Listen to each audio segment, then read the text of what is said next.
নমস্কার বন্ধুরা, cook with শৌরিস চ্যানেলে আপনাদের ওয়েলকাম। আজকে আমি আপনাদের বানিয়ে দেখাবো একটা খুব সহজ উপায় চুষি পিঠার রেসিপি। এটার জন্য সবার প্রথমে আমাদের একটা কড়াইতে কিছুটা পরিমাণ জল গরম করে নিতে হবে। এরপরে জলটা ফুটে এলে আমি এখানে দিয়ে দিচ্ছি 1 টেবিল স্পুন নুন। এখন নুনটা দেওয়ার পরে জলটাকে ভালো করে নাড়িয়ে নিতে হবে।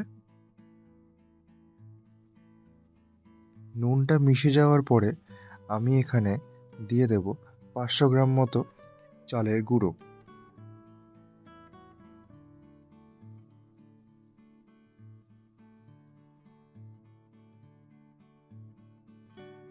চালের গুঁড়ো দিয়ে পুরো মিশ্রণটাকে ভালো করে নাড়িয়ে নিতে হবে। অবশ্যই মনে রাখবেন, চালের গুঁড়ো দেওয়ার পরে গ্যাসটা কিন্তু বন্ধ করে দেবেন। আমার চালের গুঁড়োটা গরম জলের সঙ্গে মিশিয়ে নেওয়া কমপ্লিট।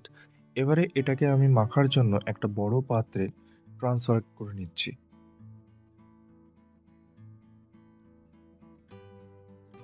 এখন এটাকে হাত দিয়ে মেখে নিতে হবে। এটা দিয়ে একটা পারফেক্ট ডো তৈরি করে নিতে হবে।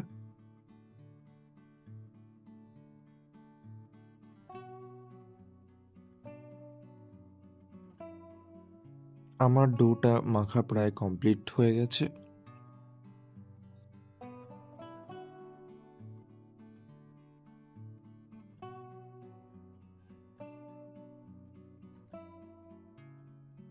এখন আমরা চুষি কেটে নেওয়ার প্রস্তুতি নেব, যার জন্য আমাদের সেই ডোটা থেকে একটা ছোট লেচি কেটে নিতে হবে।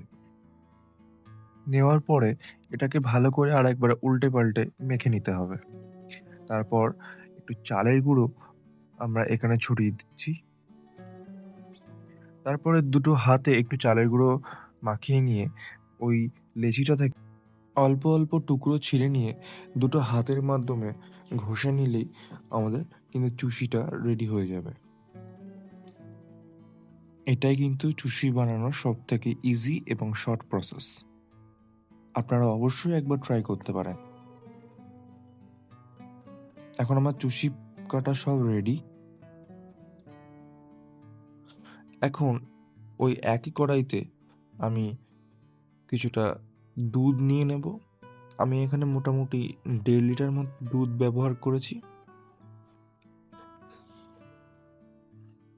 দুধটা ফুটে যাওয়া পর্যন্ত এটাকে নাড়িয়ে যেতে হবে, না হলে এটা নিচে লেগে যাওয়ার একটা প্রবণতা থাকে।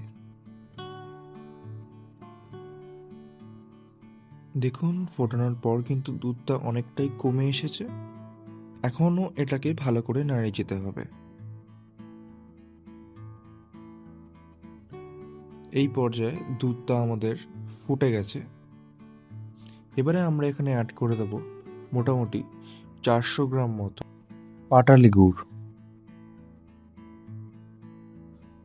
গুড়টা যতক্ষণ না গলে যাচ্ছে ততক্ষণ আমাদের এই দুধটাকে নাড়িয়ে যেতে হবে।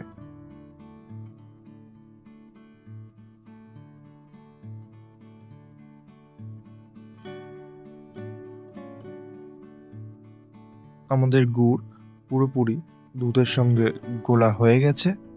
এখন আমরা এখানে অ্যাড করে দেব কেটে রাখা চুষিগুলো।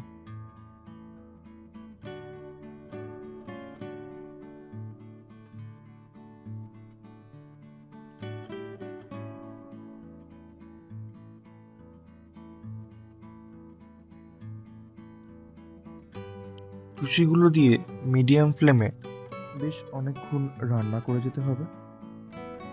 এখানে একটা কথা বলি, যখনই দেখবেন যে চুষিগুলো উপরে ভেসে এসছে, তার মানে কিন্তু চুষি রেডি হয়ে গেছে।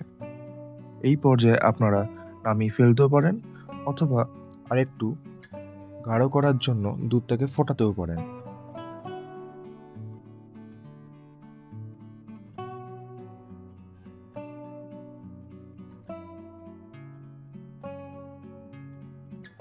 এই পর্যায়ে আমাদের চুষি টোটালি রেডি হয়ে গেছে।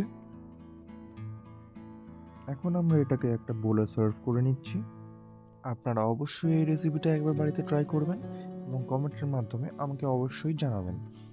আর আমার সমস্ত ভিডিও আগে পাওয়ার জন্য এবং এরকম নতুন আরও রেসিপি পাওয়ার জন্য আমার চ্যানেলটাকে অবশ্যই আপনাদের সাবস্ক্রাইব করে রাখতে হবে। এই ভিডিওতে লাইক, কমেন্ট, শেয়ারের মাধ্যমে অবশ্যই আমার পাশে থাকবেন। Thank you.